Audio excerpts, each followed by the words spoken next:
Angin sepoi-sepoi berhembus lembut di sepanjang aliran Sungai Bengawan Solo.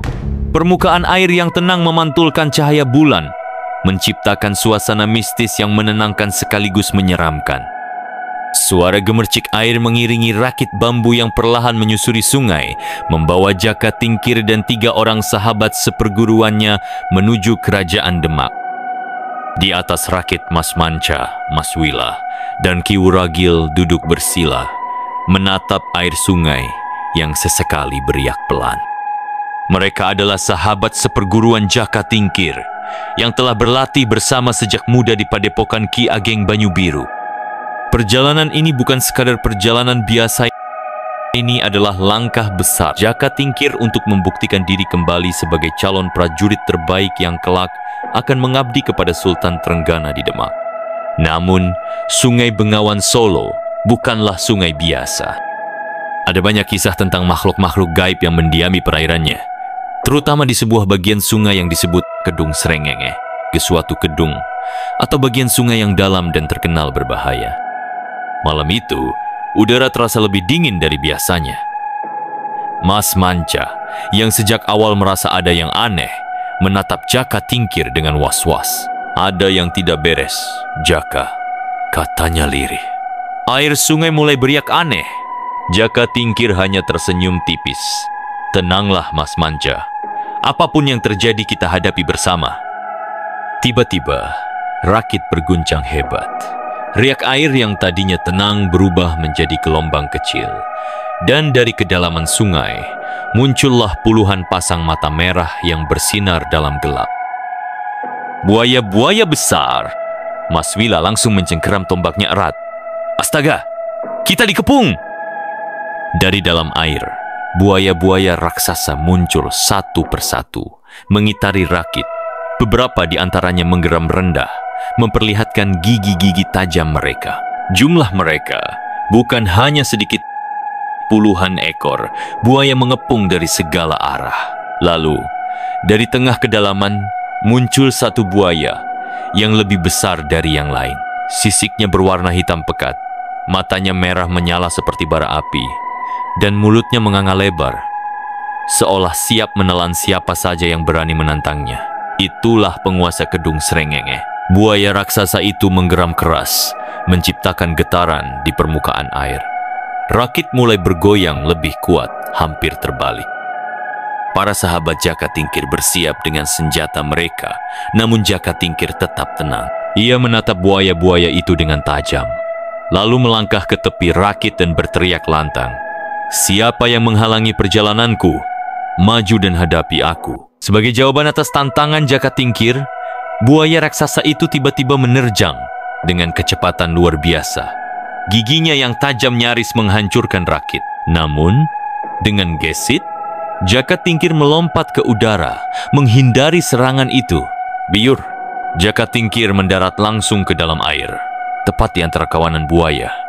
Ia kini sendirian di dalam sungai, dikelilingi puluhan predator ganas. Mas Manca berteriak dari atas rakit, "Jaka, cepat naik kembali!" Namun, Jaka Tingkir tidak gentar. Ia mengambil posisi bertahan di dalam air. Tubuhnya bergerak lincah menghindari gigitan buaya yang datang dari berbagai arah. Salah satu buaya berusaha menyerangnya dari belakang. Namun dengan cepat Jaka Tingkir menangkap moncongnya dengan kedua tangan, lalu menghantamnya dengan keras. Duak! Buaya itu langsung pingsan dan tenggelam ke dasar sungai. Buaya lain mencoba menerkam dari samping, tapi Jaka Tingkir dengan cekatan menghindar dan memberikan tendangan keras tepat di kepalanya. Namun, buaya raksasa penguasa Kedung Srengenge tidak tinggal diam. Ia mengibaskan ekornya dengan kekuatan dahsyat. Arus sungai bergejolak, menciptakan pusaran air yang berbahaya. Jaka Tingkir terseret oleh arus kuat, namun ia segera mengendalikan tubuhnya. Dengan gerakan cepat, ia melompat ke punggung buaya terbesar itu dan mencengkeram kuat sisiknya. Buaya raksasa itu menggeliat ganas, mencoba melemparkan Jaka Tingkir, tetapi sang pendekar tetap bertahan. Dengan napas teratur, Jaka Tingkir mengarahkan tangannya ke kepala buaya dan berbisik, Aku tidak ingin melawan tanpa alasan. Aku hanya ingin menyeberang ke Demak. Seolah mengerti, buaya itu tiba-tiba berhenti bergerak. Mata merahnya yang tadinya dipenuhi amarah perlahan meredup. Jaka Tingkir merasakan sesuatu yang aneh, sebuah kesepakatan tanpa kata antara dirinya dan sang penguasa sungai. Ketika Jaka Tingkir melepaskan cengkeramannya, buaya raksasa itu tidak lagi menyerang. Sebaliknya, ia mengeluarkan suara rendah, seolah memberi perintah kepada kawanan buaya lainnya. Seketika, seluruh buaya yang tadi mengamuk ini berbaris rapi di sekitar Rakit. Mas Manca, Mas Wila, dan Ki Wuragil hanya bisa melongo, tak percaya dengan apa yang mereka lihat. Buaya-buaya yang tadinya menyerang mereka, kini berubah menjadi pengawal perjalanan mereka ke Demak. Mereka berenang di sebelah kiri, kanan, depan, dan belakang Rakit. Masing-masing berjumlah 40 ekor. Rakit yang mereka tumpangi kini meluncur dengan lancar di atas air, diiringi oleh kawanan buaya yang setia mengawal mereka hingga tujuan. Malam itu, Bengawan Solo menjadi saksi bahwa Jaka Tingkir bukan hanya seorang pendekar biasa, tetapi seseorang yang memiliki kekuatan, keberanian, dan karisma luar biasa. Ketika Rakit akhirnya mencapai tepi sungai di wilayah Demak, para buaya itu berhenti seolah memberi salam perpisahan. Jaka Tingkir turun dari Rakit dan menatap sang buaya raksasa. Dengan gerakan pelan, ia menganggukkan kepala sebagai tanda penghormatan. Sang buaya hanya menggeram pelan, lalu perlahan-lahan menyelam kembali ke dalam kedalaman sungai, diikuti oleh kawanan pengawalnya. Ketika Jaka Tingkir dan sahabatnya berjalan menuju gerbang Demak, Mas Wila berbisik, "Apa yang sebenarnya terjadi tadi, Jaka?" Jaka Tingkir hanya tersenyum.